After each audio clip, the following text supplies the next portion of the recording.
Hello guys! For today's vlog nga namin ay kami ay mamamasyal kasi nga birthday ng aming baby na siya ay 2 years old na ngayon. And yan, tuwan-tuwa nga siya dyan kasi sumakay kami ng bus. Pagkakita pa nga lang niya sa bus, naku, tinuturo-turo na agad niya.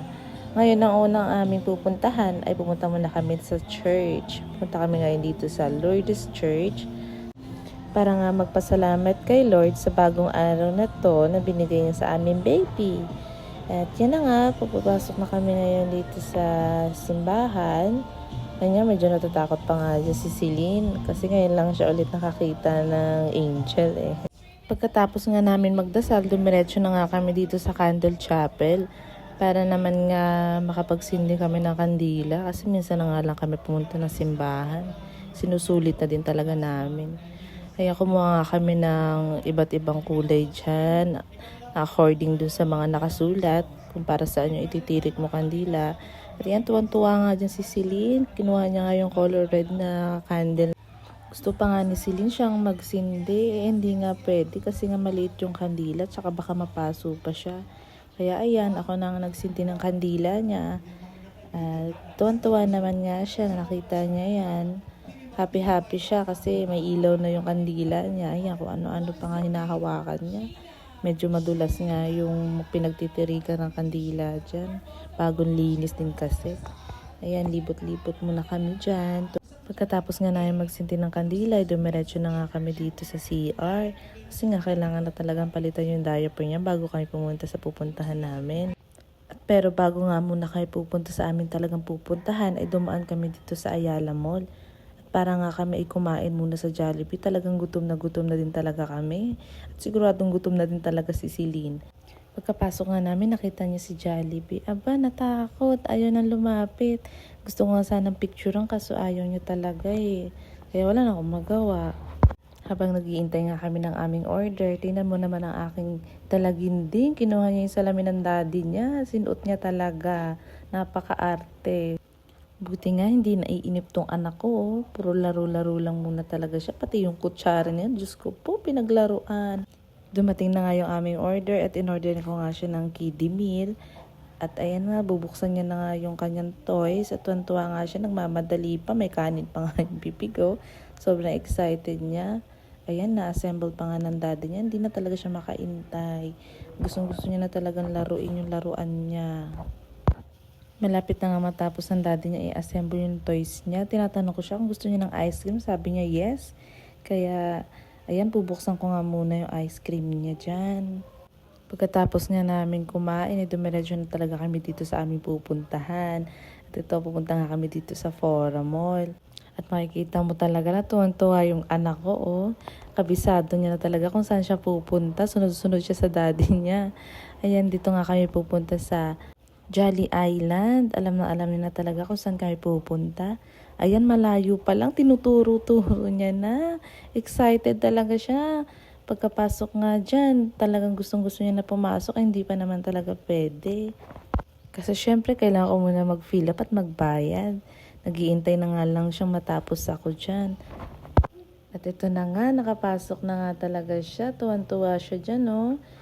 Talagang sabi niya, Daddy, help! At yan nga, nagpaturong pa talaga, pero marunong naman talaga siya. At yan, gusto niya nang dumiretso dito sa mga bola-bolang yan. Yan, naglaro na sila ng daddy niya. Super excited niya talaga yun. Sobrang tuwan-tuwa siya kasi ang dami niya nakikita. Yung mga tinuturo-turo, hindi na maintindihan kung ano ang pupuntahan at ano ang lalaruin niya talaga dyan. Itong daddy naman ni Celine, nagaya na mag-slide daw sila. At syempre, pumayag naman tong anak ko. Ayan, nag-slide na nga sila. Nakita mo naman talaga yung mukha ng anak ko. Super happy. Ayan, napanit daw yung yung balat ng asawa ko. Ayan, isa pa daw. Nagyaya ulit. Hindi nag-slide pa ulit silang dalawa. Hindi nag-iintay na lang siya mag-slide sila. Kita mo talaga, oh, happy talaga siya.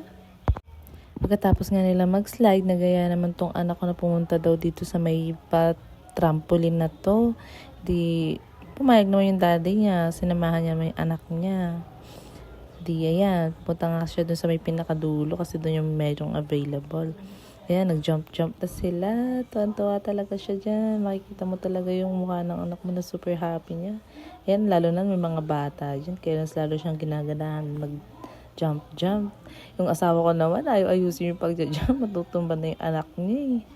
Kaya ang ginawa ng asawa ko, binuhat na lang niyang aming dalaginding. At sila nang nag-jump nang nag-jump.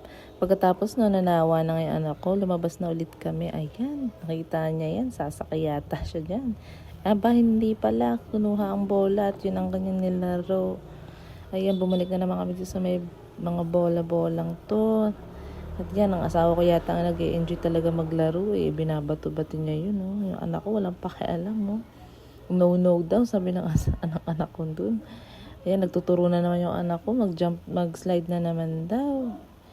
Pero sabi ko, punta na lang kami dito sa mga maliliit na bato-bato na to. Dito na lang kami para na mas maaliw siya. Tsaka habang nagiintay kami na matapos ang oras, magpapamasahe din muna ako. Kaya yan, naiwan yung dalawa kong mag-ama. Naglalaro na lang sila dyan ngayon. Bali sila na lang dalawa dyan naglalaro ngayon kasi wala na siyang mga kalarong bata. Pero kanina pakaraming bata dyan. At ayan nga, nainip na naman. Umalis na naman kami doon. Nandito kami ngayon sa parang duyan, ano ba tawag dito? Basta yan, dyan siya, gusto niya dyan. E dito ang tuwa naman nga kami kasi ba marunong na talagang umupo at ayaw niya na magpahawak, talaga naman. Ngayon naman, sabi ko, kami naman mag-slide. Ayan, sabi ko, slide naman kami.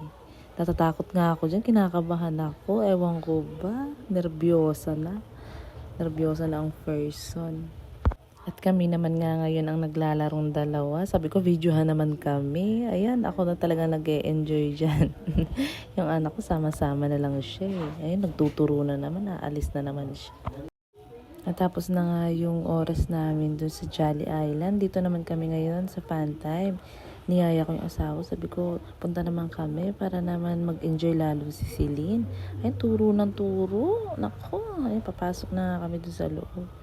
Ayan, sumakay siya dyan, pero hindi naman umaandar, lumipat kami sa kabila. Aba, nung umandar na, tingnan nyo, ayaw na, natakot na kasi gumagalaw-galaw na. Ayaw niya na, sayang yung dalawang toke na hinulog namin. Ay nako, ayaw niya nang sumakay ulit, natakot na.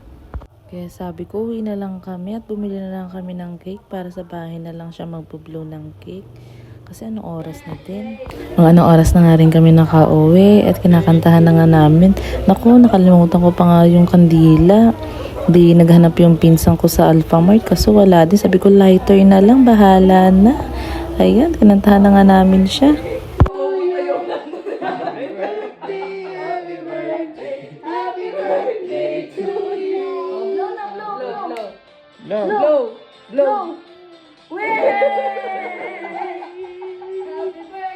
Aba, may pa-ice cream pa ang ninang at nino. Kaya lalong tuwan-tuwa. At dyan na nga magtatapos ang aming daily vlog. Thank you guys for watching. Aba, ayan pa pala. Ayaw magpaawat magsayaw ang dalawa. Ayan, sayaw ng sayaw.